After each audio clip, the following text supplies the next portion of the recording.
Hello and welcome! Now, from the beginning, I wanted to do this project in order for me to discover a lot of the unknown, forgotten films that Walt Disney created, and today is one of those films. We're going to be talking about The Sword and the Rose. It was released in 1953, and it stars Mrs. Banks from Mary Poppins, so at least there's some connection there to a Disney universe that we know. Ellen, we had the most glorious meeting.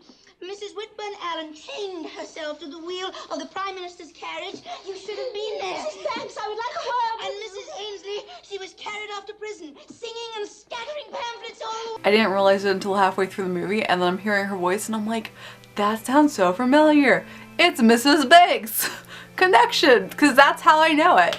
Anyone else I don't know. These are all stars in the 40s and 50s, and it is a very, very old-fashioned film. So, I'm going to read you the plot, what I found online, because as I'm watching this film, it was enjoyable, but I had no idea what was going on. So, Mary Tudor, sister of King Henry VIII, vainly loves Charles Branston, a man of many virtue but no social title. Charles, heartbroken, leaves London, but when Mary runs after him, he's locked in the Tower of London, and freed only when she meets King Louis XII of France, with the meddling Duke of Buckingham also competing for Mary's hand. The lovers must overcome considerable obstacles to live happily ever after. So as you can tell by that, it is a adventure love story, and there's a love triangle going on. As I'm watching this, I get the grasp of that, but I'm really not paying attention and I'm really lost. So, like several reviews, this will be a short one. I wanted to focus on this film just to know what it is. As I'm going into researching and creating my list, I thought it was interesting.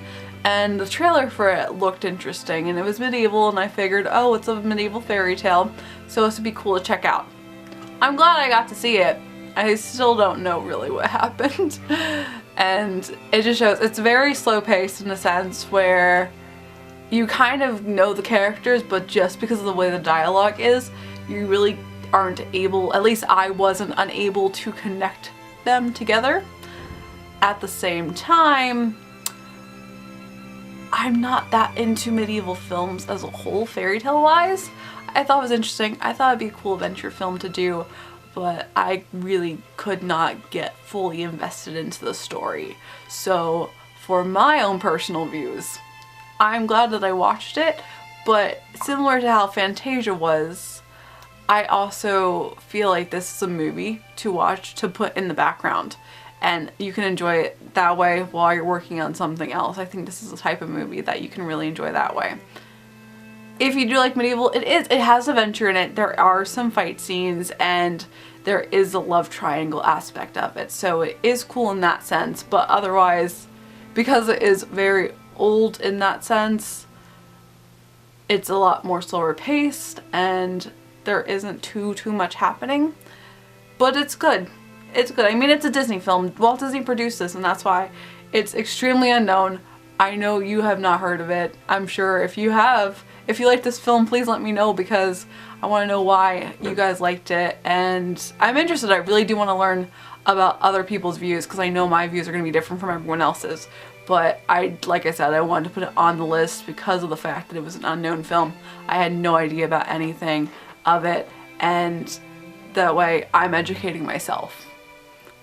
All these films are still great. They're still great, but I wouldn't watch it again.